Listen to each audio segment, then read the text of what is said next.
12. Intercourse with beings, genii and intelligences of all spheres by mental traveling. This chapter may not be necessary for the sphere magician. However, not every reader will be able to put to practice at once all that he has read in this book. Many of the readers may first want to enlarge their theoretical learning. It is for them that these lines will serve as stimuli for enriching their knowledge. The author's book Initiation into Hermetics contains exact instructions in mental traveling. Also, the astral body's exteriorization, also called projection of the astral body, is dealt with in detail, in theory and practice. The magician will not be able to travel any further than the zone girdling the earth in his astral body, since the astral matrix is composed of the substance of the elements which, at the most, are able to resist the oscillations of the zone girdling the earth. Thus the magician will not imagine that he can place himself, in his astral body, beyond the zone girdling our earth, for this is something that is impossible. The sphere magician with practical experience will know that the astral body is confined by divine providence to the laws of the zone girdling the earth, and that it cannot break these laws. Moreover, the astral body depends on the space principle. The magician will find this verified when visiting the zone girdling the earth. The magician can place himself with his astral body into the world of the elements and visit any place on our planet, no matter whether on or under the earth. His astral body is even able to resist the most subtle oscillations of the zone girdling the earth, but he will soon realize that he cannot go any further than this zone. If he dared to leave it in his astral body, with his physical body meanwhile lying on the physical plane, remaining in contact with the astral body by the astral matrix, the experiment would result in the instant splitting of the astral matrix and the magician's instant physical death. It would then be useless to try to revive the astral matrix, the physical body having become a victim of the elements. If, on the other hand, it so happened that the projection of the astral body should succeed in spite of the magician's physical death, and that the mental body together with the astral body were to penetrate beyond the zone girdling the earth by force, the mental matrix would rend asunder, the mental body would be parted from the astral body, the latter again becoming a victim of the elements in the astral world, which would consume such a dead astral body within a short period of time. It would then be impossible for the magician to return to his astral body, and his spirit would be banned in the sphere appropriate to his last state of development. Such an act of force committed by a magician would be severely punished by the jugs of the Saturn sphere. A similar act of force and catastrophe is the conscious separation of the astral matrix from the physical body, or of the mental matrix from the mental body, which has already been termed in the Bible as a sin against the spirit. The true meaning of the words against the spirit from the Hermetic point of view is only known to few people. For it is true that such cases are rare. Generally, the urge for self-preservation is the reason why the bounds are hardly ever exceeded in this respect. Moreover, each magician has an intelligence acting as his guardian angel who warns him in time from such karmic catastrophes. This explanation, in a way, also throws light on the Faustus tragedy, which is quite clear to every initiate. Here are a few facts with respect to mental traveling. The sphere magician who has absorbed the author's first work Initiation into Hermetics has learnt how to separate his mental body. He has been told at the beginning of this book, the author's second work, that in practice this is only possible if he has a perfect command of the facts laid down in Book 1. The magician has learned to set free his mental body and to wander first into the mental sphere of our physical world. After sufficient practice he extended his visits to the astral plane around our physical world, and after that he became capable of visiting, with his mental body, any place of our physical world where he wished or desired to be, where he wanted his spirit to be placed. Then he visited the kingdoms of the elements, having taken on, for that purpose, the shape of the beings of the elements by force of imagination, thus enabling them to see, hear and feel him. One after the other he visited the kingdom of the gnomes, the kingdom of the undines, roamed the regions of the air with its sylphs or fairies, and finally traveled through the kingdom of the salamanders to get also that region under his control. After that the magician learned to elevate his mental body into the planes, above all filled with the desire to get to the zone girdling the earth. After some training, his mental body rose into a vertical position and the magician saw himself transferred to that zone, according to his wish. Having reached the zone girdling the earth, the oscillations of which the magician's mental body successfully resisted, the magician soon was surrounded by beings of that zone. Later he was able to get to know, one after the other, the heads of the zone girdling the earth, whose names and seals are contained in this book, thus taking up contact with them.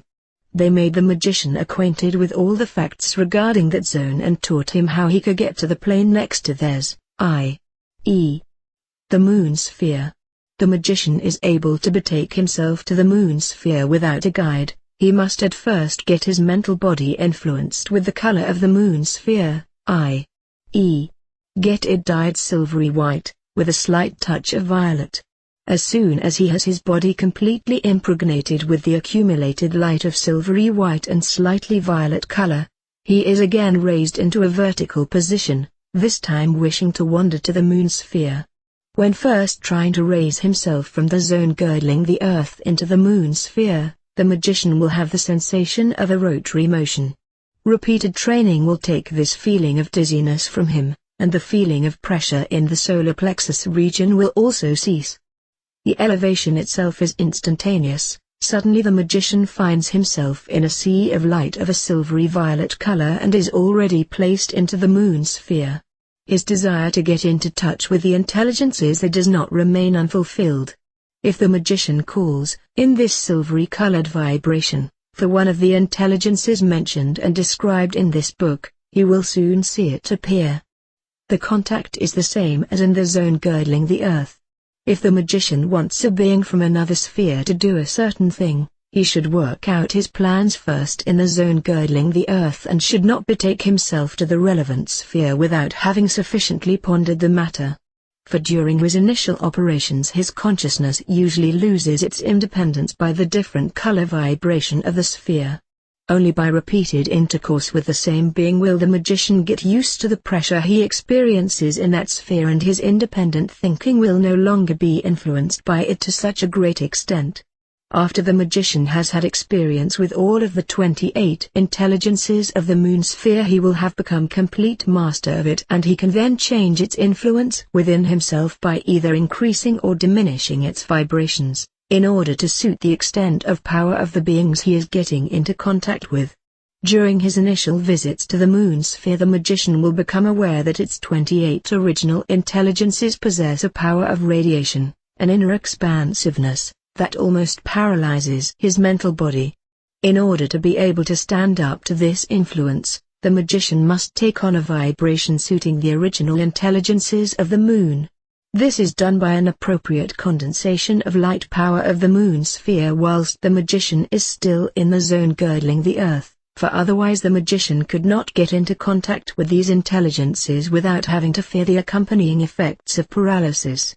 If the magician has become thoroughly acquainted with the moon sphere, he travels, in his mental body, to the next sphere, the Mercury sphere. After having influenced his mental body in the moon sphere with the yellow-orange color oscillation of the Mercury, i.e.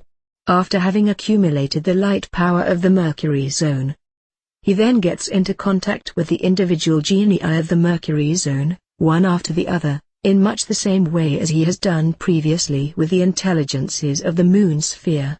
After repeated elevation to the Mercury zone, it is no longer necessary for the magician to get there via the moon sphere, for he now can impregnate his mental body with the Mercury vibration whilst still in the zone girdling the earth, and he may travel from there directly into the Mercury zone.